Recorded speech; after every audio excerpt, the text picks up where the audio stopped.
ಬ್ರೋನ? ಹಾಂ, ನೆನೆ ಆದಿತ್ಯ ಮಗುನ ಹೇಳ್ದೆ ಕೇಳ್ದೆ ಆಚೆ ಕರ್ಕೊಂಡು ಹೋಗ್ಬಿಟ್ಟಿದ್ನಲ್ಲ ಅಳಿ ಅಂದರೆ ಅದು ನೆನಪಾಗಿ ಅವಳು ಟೆನ್ಷನ್ ಮಾಡ್ಕೊಂಡ್ಬಿಟ್ಟಿದ್ದಾಳೆ. ಇನ್ನೂ ಇಲ್ಲೇ ಇದ್ರೆ ಮತ್ತೆ ಅದೇ ಥರ ಆಗಿ ಆಗಿ ಎಲ್ಲಿ ತನ್ನ ಮಗುನ ಕಳ್ಕೊಂಡ್ಬಿಡ್ತಾಳೋ ಅಂತ ಭಯ ಶುರುವಾಗ್ಬಿಟ್ಟಿದೆ ಪಾಪ ಅವಳಿಗೆ.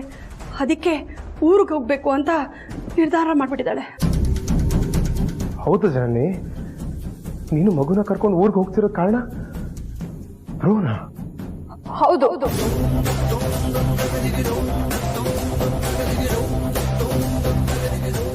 ಜನನಿ ಊರಿಗೆ ಹೋಗ್ತಾ ಇರೋದಕ್ಕೆ ಯಜಮಾನ್ ಹೊಣೆ ಮಾಡ್ತಾ ಇದ್ದಾಳ. ಜನನಿ, ಬ್ರೋ ಯಾರಿಗೂ ಹೇಳ್ದಂಗೆ ಮಗುನ ಕರ್ಕೊಂಡು ಶಾಪಿಂಗ್ ಹೋಗಿದ್ದಕ್ಕೆ ಬ್ರೋಗೆ ಹರ್ಟ್ ಆಗೋ ಥರ ಬೈದೆ. ಆಮೇಲೆ ನಿಂದೆ ತಪ್ಪು ಅಂತ ರಿಯಲೈಸ್ ಆಗಿ ಅವ್ರ ಹತ್ರ ಸಾರಿನೂ ಕೇಳಿದೆ ಅಲ್ವಾ? ಹಾಗೆ ಬೇಕಾದ್ರೆ ಮಗುನ ಹೊರಗಡೆ ಕರ್ಕೊಂಡು ಹೋಗ್ಬನ್ನಿ ಅಂತಲೂ ಹೇಳಿದೆ. ಈಗ ನೋಡಿದ್ರೆ ಎಲ್ಲ ಉಲ್ಟಾ ಹೊಡಿತಿದೆಯಲ್ಲ, ಯಾಕೆ?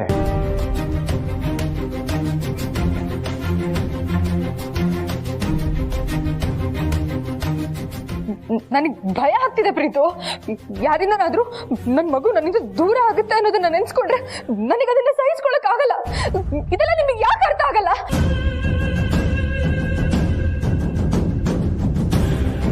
ಜನನಿ, ಜನನಿ ಏನಾಯ್ತಮ್ಮ?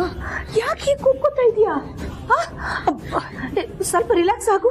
Calm down, calm down.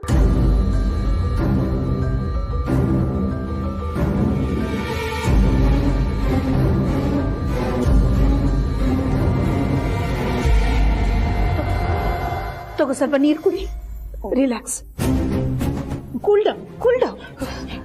ನನ್ನ ಮಗು ಹಾಗೆ ಬೆಳಿಬೇಕು, ನನ್ನ ಹತ್ರನೇ ಬೆಳಿಬೇಕು.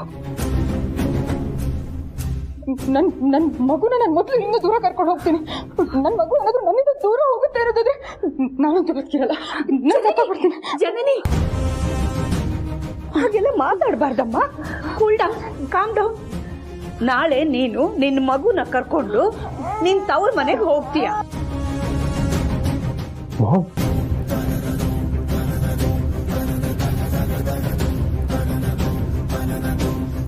ನೋಡಮ್ಮ ಜನನಿ, ಪ್ರೀತುಗೆ ನೀನು ಊರಿಗೆ ಹೋಗ್ತೀಯ ಅಂತ ಹೇಳಿದ್ದೆ ಅಷ್ಟೇ, ಆದ್ರೆ ಕಾರಣ ತಿಳಿಸಿರ್ಲಿಲ್ಲ. ಅದಕ್ಕೆ ಕಾರಣ ಕೇಳ್ದ ಅಷ್ಟೇ. ಈಗ ಎಲ್ರಿಗೂ ಗೊತ್ತಾಯ್ತಲ್ಲ ಕಾರಣ ಏನು ಅಂತ. You relax. ಪಾರು, ಸಾತಿ ಹತ್ರ ಮತ್ತೇನೇ ಕಾಣೆ ಮಾಡಿಸ್ಕೊತಾ ಇದೆಯಾ?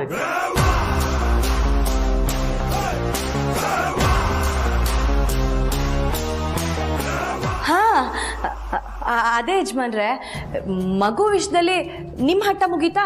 ಈಗ ಅಪ್ಪ ಶುರು ಮಾಡ್ಕೊಂಡಿದ್ದಾರೆ. ಮೊಮ್ಮಗು ನಂದು ಅಂತ ನಾನು ಎಲ್ಲರ ಹತ್ರ ಸತ್ಯ ಹೇಳ್ಬಿಡ್ತೀನಿ ಅಂತ.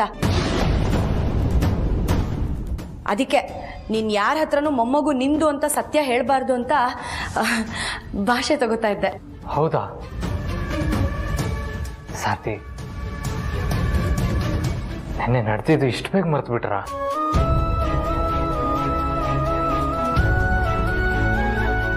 ಇನ್ನು ಕಾಲ ಮಿಂಚಿಲ್ಲ ಪಾರು. ಅರಸನ್ ಕೋಟೆಗೆ ಹೋಗಿ ನಮ್ಮ ಮಗುನ ಕರ್ಕೊಂಬರೋಣ ಬಾ. ನಾನ್ ಬರಲ್ಲ. ಮಗುನ ಕೇಳ್ಕೊಂಡು ನೀವು ಹೋಗ್ಬಾರ್ದು. ಆ ದೇವ್ರು ಹೆರಿಗೆ ಆದ ತಕ್ಷಣ ನನ್ನ ಮಗುನ ಉಳಿಸಿ ನನ್ನನ್ನು ಕರ್ಕೊಂಡ್ ಬಿಡ್ಬೇಕಿತ್ತು. ನೆನ್ನೆ ಅಷ್ಟೆಲ್ಲ ಆದ್ಮೇಲೂ ನೀವು ಮಗು ವಿಷಯದಲ್ಲಿ ಇಷ್ಟೊಂದು ಹಠ ಮಾಡಿದ್ರೆ ಒಳ್ಳೇದಲ್ಲ ಸಾರ್ತಿ. ಅದರಿಂದ ಯಾವ ಪ್ರಯೋಜನವೂ ಇಲ್ಲ. ಅದರಿಂದ ನಿಮ್ಮ ಮನಸ್ಸಿಗೆ ನೋವಾಗುತ್ತೆ ಅಷ್ಟೇ. ಅದು ನನಗಿಷ್ಟ ಇಲ್ಲ. ನಮ್ಮಪ್ಪ ನನ್ಗೆ ಗಾಣೆ ಮಾಡಿದಾರಲ್ಲ ಯಜಮಾನ್ರೆ, ಅದನ್ನ ಮರೆಯಲ್ಲ ಮುರಿಯಲ್ಲ ಅಲ್ವಾ ಅಪ್ಪ?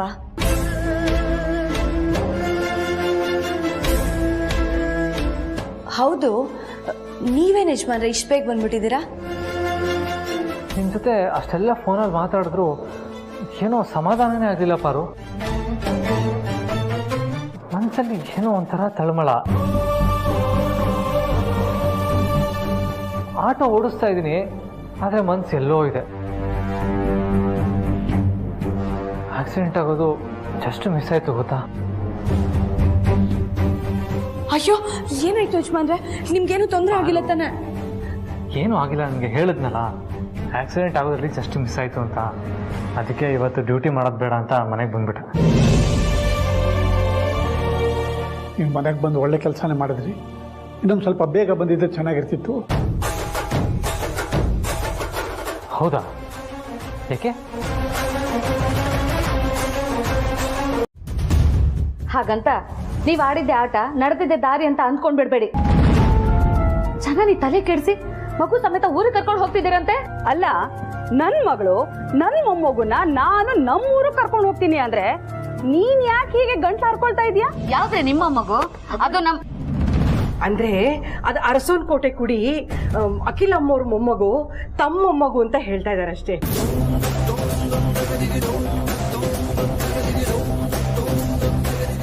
ಹೋ, ಈಗ ನನಗೆ ಅರ್ಥ ಆಯ್ತು ಬಿಡಿ. ನಾನು ನನ್ನ ಮೊಮ್ಮಗುನ ಊರಿಗೆ ಕರ್ಕೊಂಡು ಹೋಗ್ಬಿಟ್ರೆ ನಿಮ್ಮ ಆದಿತ್ಯ ಅನ್ನೋ ಪಾರ್ವತಿ ಊರಿಗೆ ಬಂದು ಮಗುನ ನೋಡಕ್ ಆಗಲ್ವಲ್ಲ, ಅದಕ್ಕ ಈ ಉರಿ. ಹೇಗಾದ್ರೂ ಮಾಡಿ ಈ ರತ್ನವೇಣಿ ಜನನಿನು ಮಗುನು ಊರಿಗೆ ಕರ್ಕೊಂಡು ಹೋಗದೆ ಇರೋ ತರ ತಡೀರಿ ಅಂತ ಹೇಳಿ ಕಳ್ಸಿದಾರ ಆ ನಿಮ್ಮ ಆದಿತ್ಯ ಅನ್ನೋ ಪಾರ್ವತಿ. ಅವರಿಬ್ರು ಒಂದ್ ಮಾತು ಅಲ್ಲಲ್ಲ, ಮಗುನ ಇಲ್ಲೇ ಉಳಿಸ್ಕೊಳ್ಳೋಕೆ ಚಿಕ್ಕಮ್ಮ ನೀವ್ ಏನ್ ಬೇಕಾದ್ರೂ ಮಾಡಿ ಅಂತ ಅವ್ರಿಬ್ರು ಸೈಲೆಂಟ್ ಆಗಿದ್ರೆ ಸಾಕು. ಮಗುನ ಇಲ್ಲೇ ಉಳಿಸ್ಕೊಳ್ದೆ ಇದ್ರೆ ಆಗ ನೋಡಿ. ಅಬ್ಬಬ್ಬಬ್ಬಾ, ಸಾಕು ಸಾಕು ನಿನ್ ಬಡಾಯಿ ಕೊಚ್ಕೊಂಡಿದ್ದು. ನಿನ್ ಕೈಯಲ್ಲಿ ಏನು ದಬಾಕಕ್ಕಾಗದೆ ಹೋದ್ರೂ ಪರವಾಗಿಲ್ಲ, ಮಾತು ಮಾತ್ರ ಮಂಕ್ರಿಗಟ್ಲೆ ಆಡ್ತೀಯ. ನೋಡು, ನನ್ ಮಗಳು ಮತ್ತೆ ಮೊಮ್ಮಗುನ ಊರಿಗೆ ಕರ್ಕೊಂಡು ಹೋಗ್ಬೇಕು ಅಂತ ನಾನ್ ನಿರ್ಧಾರ ಮಾಡಾಗಿದೆ. ನಿನ್ನ ಹತ್ರ ಏನ್ ಮುಚ್ಚು ಮರೆ? ನಿಮ್ ಪಾರ್ವತಿ ಮತ್ತೆ ಆ ಆದಿತ್ಯನಿಂದ ನನ್ ಮೊಮ್ಮಗುನ ದೂರ ಇಡ್ಬೇಕು ಅಂತಾನೆ ಅವ್ರನ್ನ ನಾನು ನಮ್ಮ ಊರಿಗೆ ಕರ್ಕೊಂಡು ಹೋಗ್ತಾ ಇರೋದು.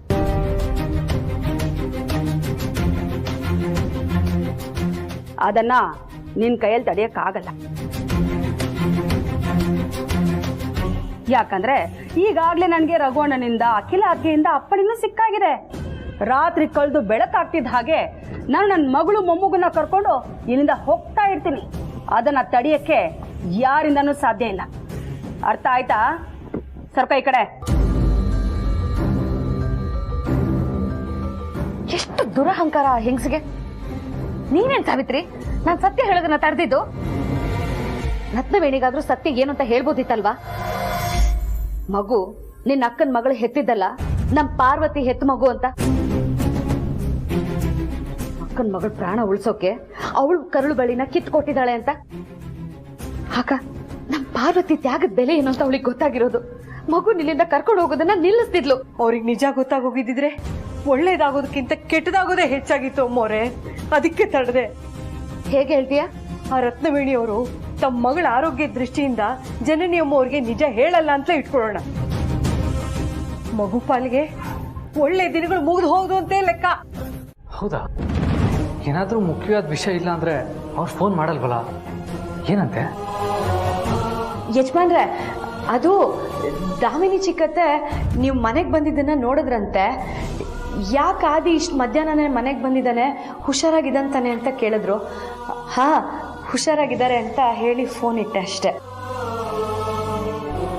ಹೌದಾ? ಚಿಕ್ಕಮ್ಮ ಹೇಗಿದ್ದವರು ಹೇಗೆ ಬದಲಾದ್ರು ಅಲ್ವಾ? ಹಾಗೆ ರತ್ನವೇಣಿಯವರು ಬದಲಾದ್ರೆ ಎಷ್ಟು ಚೆನ್ನಾಗಿರುತ್ತೆ ಅಲ್ವಾ? ನಾವು ನಮ್ಮ ಮಗುನ ಯಾವಾಗ ಬೇಕಾದರೂ ಹೋಗಿ ನೋಡ್ಕೊ ಬರ್ಬೋದು. ಆದರೂ ಅತಿ ಆಸೆ ಒಳ್ಳೇದಲ್ಲ. ದಿನಕ್ಕೆ ಒಂದ್ಸಲಿನಾದರೂ ನಮ್ಮ ಮಗು ಮುಖ ನೋಡೋ ಅವಕಾಶನ ದೇವ್ರು ಮಾಡಿಕೊಟ್ಟಿದ್ದಾನಲ್ಲ, ಅಷ್ಟು ಸಾಕು. ಸರ್ತಿ, ಇವತ್ತು ನೀವು ಕಾಫಿ ಮಾಡ್ಕೊಂಬಂದ್ರಾ? ಥ್ಯಾಂಕ್ಸ್.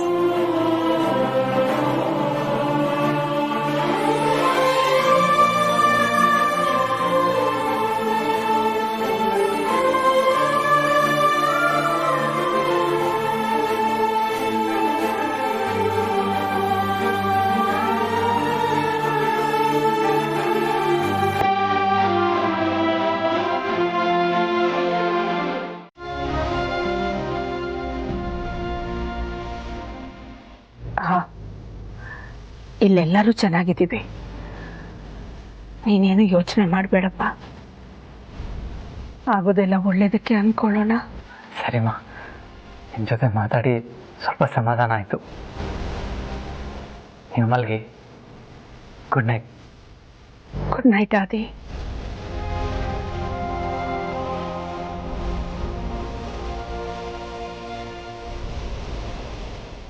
ಯಾಕೋ ಮನಸ್ಸಿಗೆ ತುಂಬ ತಳಮಳ ಆಗ್ತಿದೆಯಮ್ಮ ಅಂತ ಫೋನ್ ಮಾಡಿದ್ದ ಪಾಪ. ಸಾಧಾರಣವಾಗಿ ಮಕ್ಕಳ ಕಷ್ಟ ತಳಮಳ ಹೆತ್ತವ್ರಿಗೆ ಗೊತ್ತಾಗುತ್ತೆ, ಆದರೆ ನಮ್ಮ ಆದಿಗೆ ಹೆತ್ತವ್ರ ಕಷ್ಟದಲ್ಲಿದ್ದರೂ ಗೊತ್ತಾಗುತ್ತೆ. ಹೆತ್ತವ್ರಿಗೋಸ್ಕರನೇ ಇಷ್ಟೊಂದು ಮಿಡಿಯೋ ಅವನ ಕರುಳು. ಅವನ ಮಗು ಬದುಕಿದ್ದಿದ್ರೆ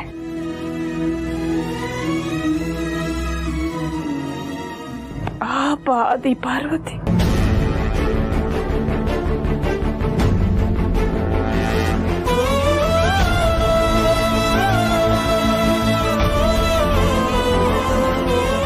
ಇಲ್ಲಿ ನಾವೆಲ್ಲರೂ ಆರಾಮಾಗಿದ್ದೀವಿ, ಅಲ್ಲಿ ಮನೆಯಲ್ಲಿ ಎಲ್ಲರೂ ಆರಾಮಾಗಿದ್ದಾರಂತೆ. ಆದರೆ ನನ್ನ ಮನಸ್ಸಿಗೆ ಮಾತ್ರ ಒಂಥರ ತಳಮಳ ಆಗ್ತಾ ಇದೆಯಲ್ಲ, ಯಾಕೆ ಅಂತಾನೆ ಗೊತ್ತಾಗ್ತಾ ಇಲ್ಲ ಪಾರು.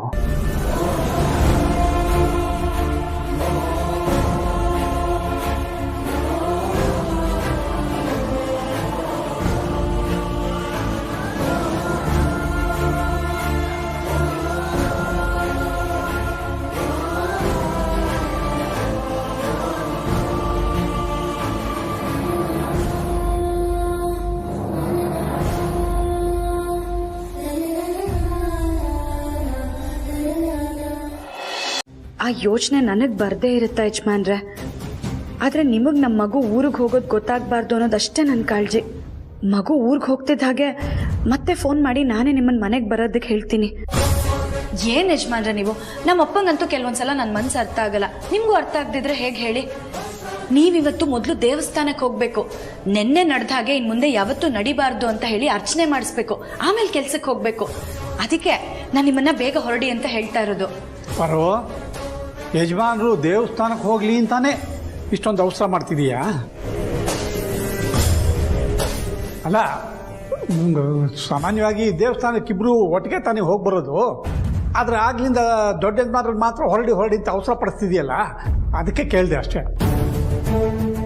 ಇಲ್ಲಪ್ಪ, ಇವತ್ತು ನಾನು ದೇವಸ್ಥಾನಕ್ಕೆ ಹೋಗ್ತಾ ಇಲ್ಲ. ಯಾಕೆ ಪಾರು? ಯಾಕೆ ಅಂದ್ರೆ ನನ್ನನ್ನು ದೇವಸ್ಥಾನಕ್ಕೆ ನೀವು ಕರ್ಕೊಂಡು ಹೋದ್ರೆ ಮತ್ತೆ ಬಿಡೋದಕ್ಕೆ ಅರಸನ್ ಕೋಟೆಗೆ ಬಂದೇ ಬರ್ತೀರಾ.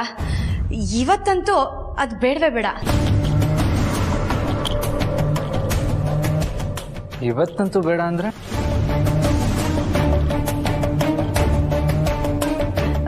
ಯಜಮಾನ್ರೆ, ದಿನದಲ್ಲಿ ನೀವು ಅರ್ಧ ದಿನ ನನ್ನನ್ನೇ ಆಟೋದಲ್ಲಿ ಸುತ್ತಿಸ್ಬಿಟ್ರೆ ನೀವು ದುಡಿಯೋದು ಯಾವಾಗ ಹೇಳಿ?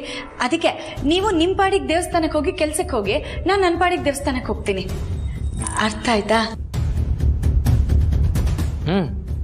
ಹೊರಡ್ತೀನಿ, ಆದರೆ ಒಂದು ಕಂಡೀಷನ್.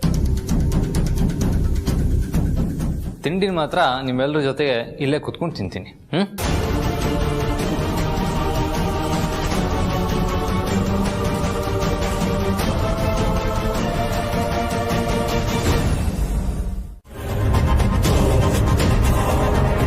ಇನ್ನೇನೇ ಇದ್ರು ನೀನ್ ತಿಂಡಿ ತಿಂದ್ಬಿಟ್ರೆ ಹೊರಡಕ್ಕೆ ಅನುಕೂಲ ಆಗುತ್ತಮ್ಮ. ಹೊರಡ್ತಾ ಇರೋದು ಕಾರಲ್ಲೇ ಆದ್ರೂ ಉರಿ ಬಿಸಿಲಲ್ಲಿ ಮಗುನ ಕರ್ಕೊಂಡು ಪ್ರಯಾಣ ಮಾಡೋದು ಅಷ್ಟು ಒಳ್ಳೇದಲ್ಲಮ್ಮ. ನಾವು ಹೊರಡನ್ವಾ ಬೇಗ?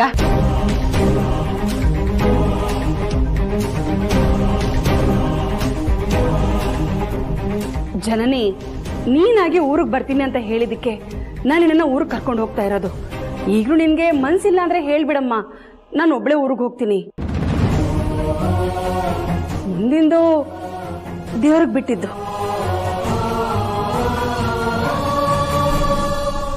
ಇಲ್ಲ ಇಲ್ಲ, ನಾನು ನಿಮ್ಮ ಜೊತೆ ಊರಿಗೆ ಬರ್ತೀನಿ. ನಾನು ಒಪ್ಕೊಂಡು ನಿಮ್ಮ ಜೊತೆ ಊರಿಗೆ ಬರ್ತಾ ಇರೋದು. ಸರಿಯಮ್ಮ, ಬಾ.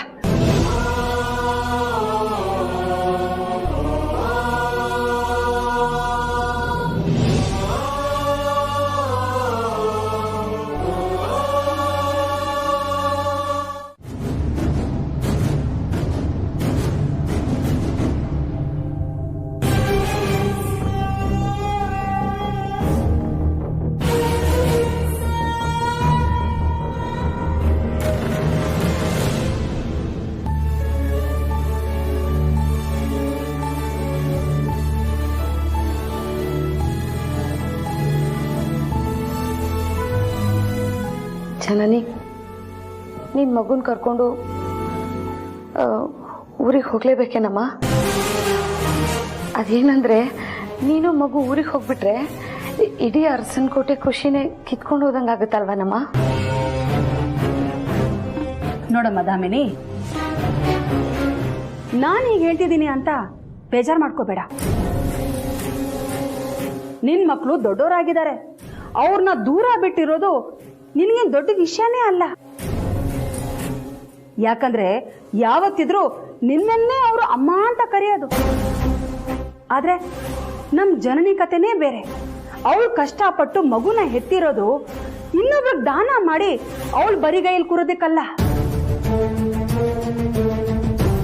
ನೋಡಿ, ನಾನು ಮಾತಾಡಕ್ ಬಂದಿರೋದು ನಮ್ ಜನನಿ ಹತ್ರ.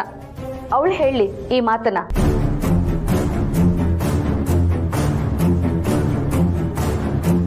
ನಮ್ ಚಿಕ್ಕಮ್ಮನ ಮಾತೆ ನನ್ನ ಮಾತು ಚಿಕ್ಕತ್ತೆ.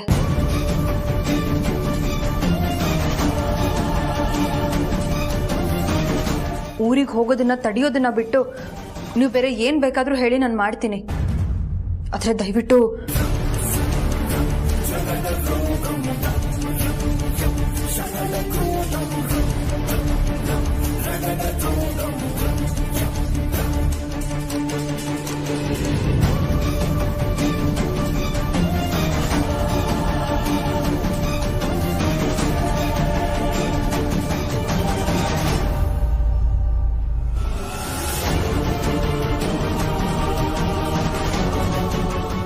ಭಗವಂತ, ಈ ಮಗು ಊರಿಗೆ ಹೋಗ್ತಿರೋದಕ್ಕೆ ನನಗೆ ಇಷ್ಟು ಸಂಕಟ ಆಗ್ತಿದೆ.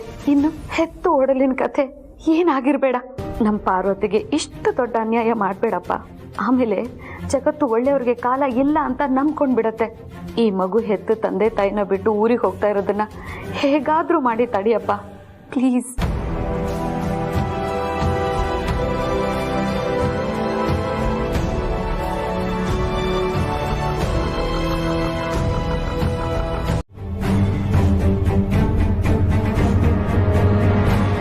ಆದಿತ್ಯ ಕೂಡ ನಿನ್ನ ಪರ್ಮಿಷನ್ ಇಲ್ಲದೆ ಮಗುನ ಕರ್ಕೊಂಡು ಹೋದ ಅನ್ನೋದು ತಾನೇ ನೀನು ಮತ್ತೆ ಮತ್ತೆ ಕಾಡ್ತಿರೋದು. ಅದಕ್ಕೆ ಕೇಳಿದೆನಮ್ಮ.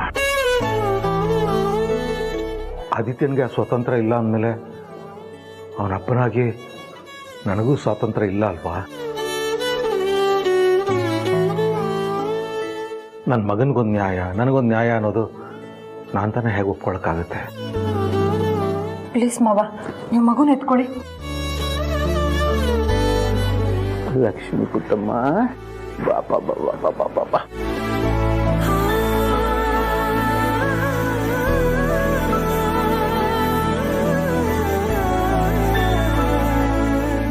ಬಂಗಾರಿ, ನೀನು ಊರಿಗೆ ಹೋಗ್ತಿದ್ದ ಹಾಗೆ ನಾವೆಲ್ಲರೂ ನಾನು ತುಂಬ ಮಿಸ್ ಮಾಡ್ಕೋತೀವಮ್ಮ. ಯಾಕಂದ್ರೆ ನಮ್ಮ ದಿನ ಶುರು ಆಗ್ತಿದ್ದೆ ನಿನ್ನ ಮುದ್ದು ಮುಖ ನೋಡಿಕೊಂಡು, ನಿನ್ನ ನಗು ಕೇಳಿಸ್ಕೊಂಡು ನಮ್ಮ ಇಡೀ ದಿನ ನಿನ್ನ ಸುತ್ತಾನೇ ಸುತ್ತಾ ಇರುತ್ತೆ. ರಾತ್ರಿ ಮುಗಿತಾ ಇದ್ದಿದ್ದು ನೀನು ಹಾಯಾಗಿ ಮಲಗಿರೋದನ್ನ ನೋಡಿ. ಆದರೆ ಈಗ ನೀನು ಹೋದ್ಮೇಲೆ ನಮ್ಮ ಬಹಳ ಬರಡು ಭೂಮಿ ಆಗ್ಬಿಡ್ತಲ್ಲ ಬಂಗಾರಿ. ಯಾಕೋ ಈ ರಘು ಅಣ್ಣ ಜನನಿ ಮತ್ತೆ ಮಗುನ ಊರಿಗೆ ಬರೋದನ್ನ ತಡೆಯೋದಿಕ್ಕೆ ಬಂದಿದ್ದಾರೆ ಅಂತ ಅನಿಸ್ತಾ ಇದೆ. ಅರಸನ ಕೋಟೆ ಗೇಟ್ ದಾಟೋವರೆಗೂ ಜನನಿ ಬುದ್ಧಿ ಒಂದು ಇಂಚು ಆ ಕಡೆ ಈ ಕಡೆ ಬದಲಾಗದೆ ಇರೋ ಹಾಗೆ ನಾನು ನೋಡ್ಕೋಬೇಕು. ಜನನಿ, ನಾವು ಬೇಗ ಹೊರಟ್ರೆ ಬೇಗ ಊರು ತಲುಪಬಹುದು ಅಲ್ವೇನಮ್ಮ? ಅಲ್ಲಿ ಬೇರೆ ಊರಲ್ಲಿ ನಾವಿನ್ನೇನು ಬೆಂಗಳೂರು ಬಿಡ್ತಾ ಇದ್ದೀವಿ ಅಂತ ಫೋನ್ ಮಾಡಿ ಹೇಳಿಬಿಟ್ಟಿದ್ದೀನಿ. ಅಲ್ಲಿ ನಿನಗೋಸ್ಕರ ಮಗುಗೋಸ್ಕರ ಎಲ್ಲರೂ ಕಾಯ್ತಾ ಇರ್ತಾರೆ. ಅವ್ರಿಗೆ ಬೇಜಾರು ಮಾಡಬಾರ್ದು ಅಲ್ವೇನಮ್ಮ? ಹೊರಡಲ್ವಾ? ಜನನಿ, ಮಗುಗೋಸ್ಕರ ಅಖಿಲ ಸ್ವೆಟರ್ ಹೆಣಿಯಕ್ಕೆ ಶುರು ಮಾಡಿದ್ಲು. ನೀವು ಊರಿಗೆ ಹೋಗೋದು ಸಡನ್ನಾಗಿ ಡಿಸೈಡ್ ಆಯ್ತಲ್ಲ. ಅವಳು ಬೆಳಗ್ಗೆ ಕಾಫಿ ಕುಡಿದು ಕೂತವಳು ಇನ್ನೂ ಹೆಣಿತಾ ಇದ್ದಾಳೆ. ಇನ್ನೇನು ಅರ್ಧ ಗಂಟೆಯಲ್ಲಿ ಮುಗಿಯುತ್ತೆ. ಅಲ್ಲಿವರೆಗೂ ಸ್ವಲ್ಪ ಕಾಯ್ಬೋದಲ್ವಾ? ಸರಿ ಮಾವ.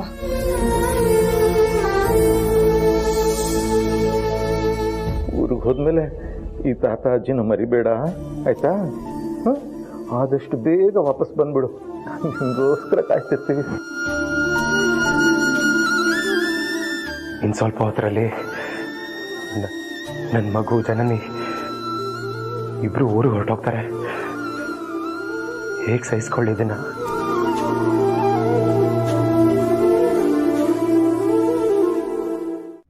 ಚಿಕ್ಕತ್ತೆ ಫೋನ್ ಮಾಡಿದ್ರು, ಮಗುನ ನೋಡೋದಕ್ಕೆ ನಾನು ಅರ್ಸನ್ ಕೋಟೆಗೆ ಹೋಗ್ಬಾರ್ದು.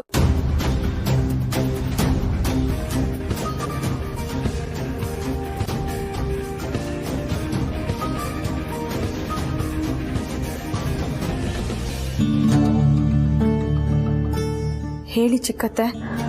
ಏನು ಹೇಳೋದು ಪಾರ್ವತಿ, ನಿನಗೇನು ಹೇಳಬೇಕು ಅಂತಾನೆ ನನಗೆ ಗೊತ್ತಾಗ್ತಿಲ್ಲ. ಇಲ್ಲಿ ಯಾರಿಗ್ಯಾರು ಶತ್ರು ಅಂತಾನೂ ಗೊತ್ತಾಗ್ತಿಲ್ಲ.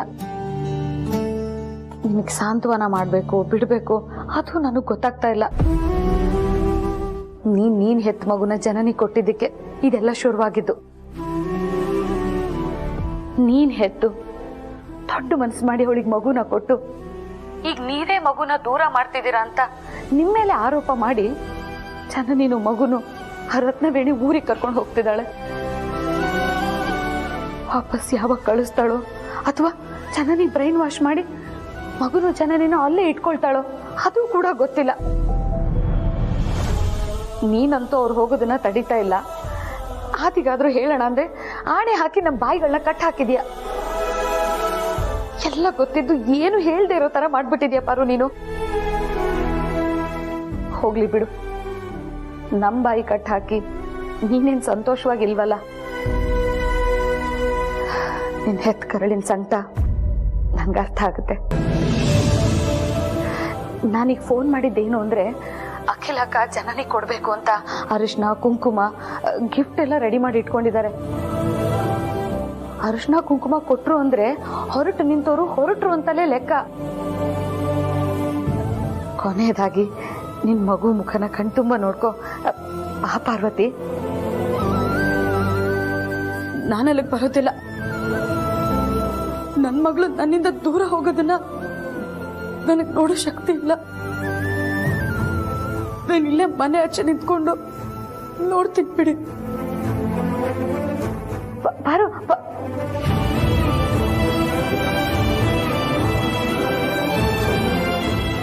ಫ್ರೆಂಡ್ಸ್, ಈ ಪಾರ್ವತಿದು ಅತಿ ಆಯ್ತು ಅಂತ ನಿಮಗೆ ಅನ್ನಿಸ್ತಾ ಇಲ್ವಾ? ಅಲ್ಲ, ಇದು ಒಳ್ಳೆತನದ ಪರಮಾವಧಿನೋ ದಡ್ಡತನದ ಅತಿರೇಕನೋ ಏನೂ ಅರ್ಥನೇ ಆಗ್ತಿಲ್ಲ. ಆದ್ರೆ ತಾಯಿ ಮಗಳು ದೂರ ಆಗೋದನ್ನ ನನ್ನ ಕೈಲಿ ನೋಡಕ್ಕಾಗಲ್ಲ. ಭಗವಂತ ಪ್ಲೀಸ್ ಇದಕ್ಕೆ ನೀನೇ ಏನಾದರೂ ಮಾಡ್ಬೇಕಪ್ಪ.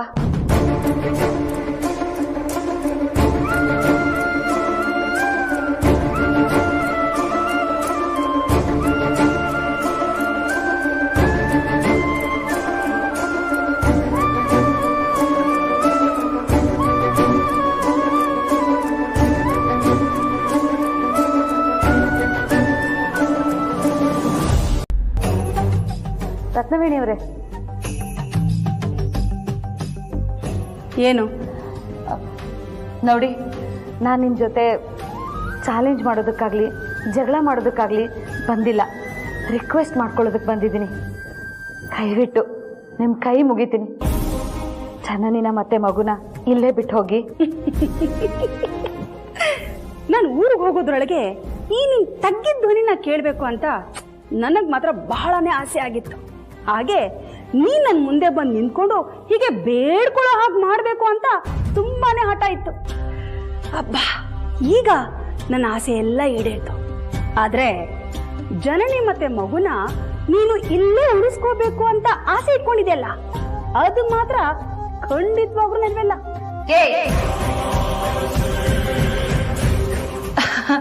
ಸರಿಯಾಗಿ ಟೈಮಿಗೆ ಬಂದೇಕಂದ, ನಡಿ ಹೋಗೋಣ ಬಾ.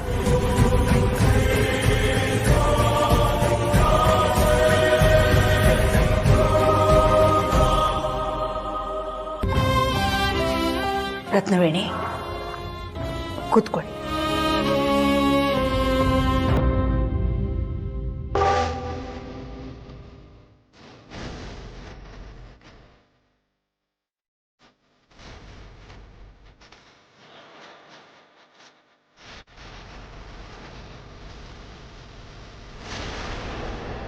ಜನನಿ, ಅಮ್ಮ ಕೂತ್ಕೊ.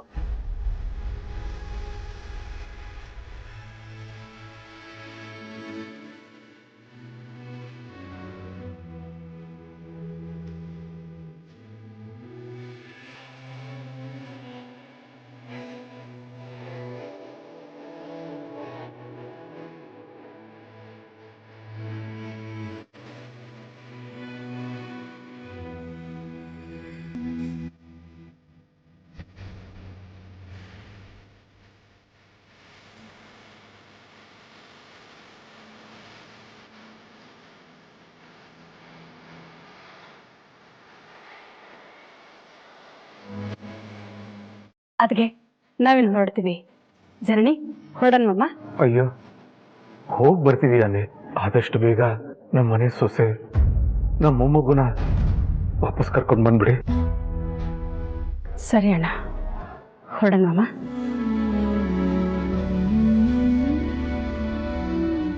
ಜನನಿ, ನೀನು ನನ್ನ ಮಗನ ಹೆಂಡತಿ ಮಾತ್ರ ಅಲ್ಲ, ನನ್ನ ಅಣ್ಣನ ಮಗಳು ಕೂಡ. ಅವರಲ್ಲಿರೋ ಒಳ್ಳೆತನ, ಸಂಸ್ಕಾರ, ಮೆಚೂರಿಟಿ ನಿನ್ನಲ್ಲೂ ಇದ್ದೇ ಇರುತ್ತೆ.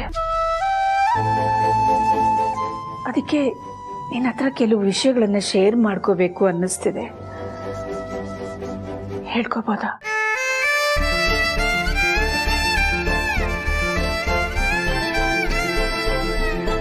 ಕುಟುಂಬದ ಪ್ರತಿ ಹಿರಿಯ ಜೀವಗಳಿಗೂ ಒಂದು ಆಸೆ, ನಿರೀಕ್ಷೆ ಇದ್ದೇ ಇರುತ್ತೆ.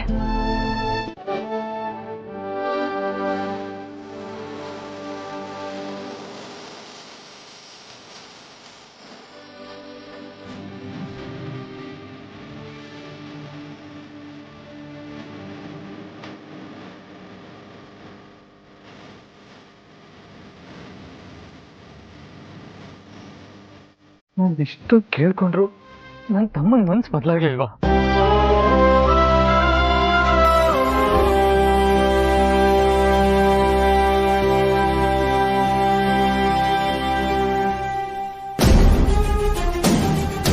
ಜನನಿ ಪುಟ, ಊರು ಹೊರಡಕ್ಕೆ ತಡ ಆಗತ್ತಮ್ಮ, ಬೇಗ ಹೊರಡನ್ವಾ?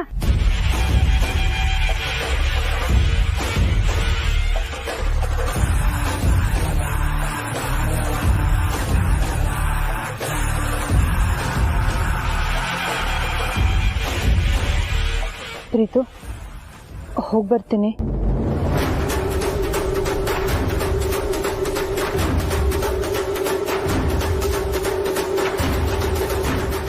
ನಿಂತ್ಕೋ ಜನನಿ.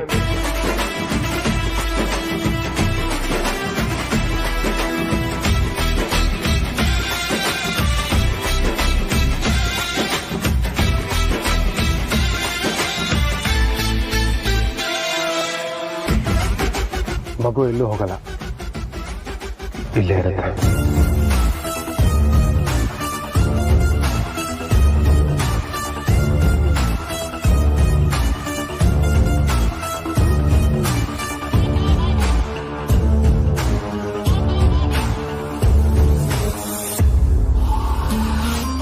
ಹೇಗೆ ಪ್ರೀತು? ಯಾಕೆಂದ್ರೆ ಈ ಮಗು ನಂದು ಕೂಡ, ಅದಕ್ಕೆ.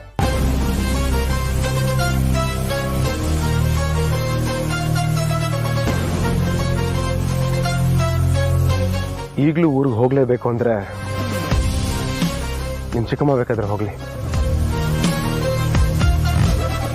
ಯಾಕಂದ್ರೆ ಅವ್ರು ಇಲ್ಲಿಗೆ ಬಂದು ಬಹಳ ದಿವಸ ಆಯ್ತು. ಆದ್ರೆ ನೀನು ಮಗು ಹೋಗೋದು ನನಗೆ ಸ್ವಲ್ಪನೂ ಇಷ್ಟ ಇಲ್ಲ.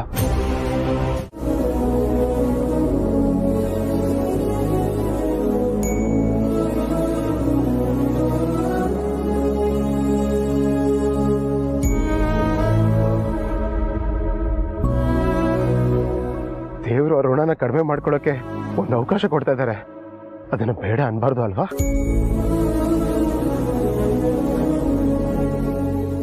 ಅರ್ಥನ್ ಕೋಟೆಗೆ ಒಂದೇ ಮಗು ಆಗಿರ್ಬೋದು, ಆದ್ರೆ ಅಪ್ಪ ಅಮ್ಮಂದಿರು ನಮ್ 4 ಜನ ಅನ್ನೋ ತರ ಬದುಕಬೇಕು.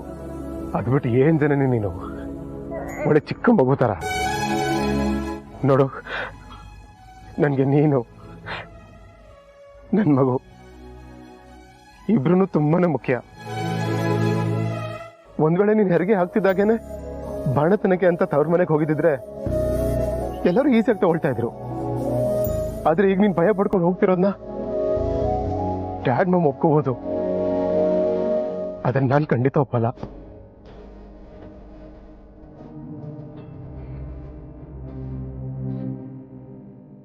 ನಿನ್ ನಿಜವಾಗ್ಲೂ ನನ್ನ ಮೇಲೆ ಪ್ರೀತಿ ಇದ್ರೆ ನೀನಾಗ್ಲಿ ಮಗು ಆಗ್ಲಿ ಅರ್ಸನ್ ಕೋಟೆ ಬಿಟ್ಟು ಹೋಗ್ಬಾರ್ದು.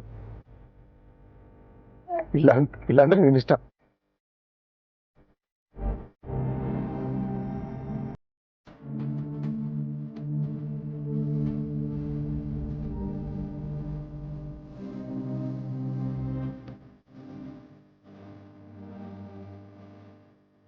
ಸಾರಿ ಪ್ರೀತು. ಅಂದ್ರೆ ನೀನು ಎಲ್ಲೂ ಹೋಗಲ್ಲ. ನಾನು ನನ್ನ ಮಗು ಹರ್ಸನ್ ಕೋಟೆಯಲ್ಲೇ ಇರ್ತೀವಿ. ಯಾವತ್ತಿಗೂ ಎಲ್ಲೂ ಹೋಗಲ್ಲ.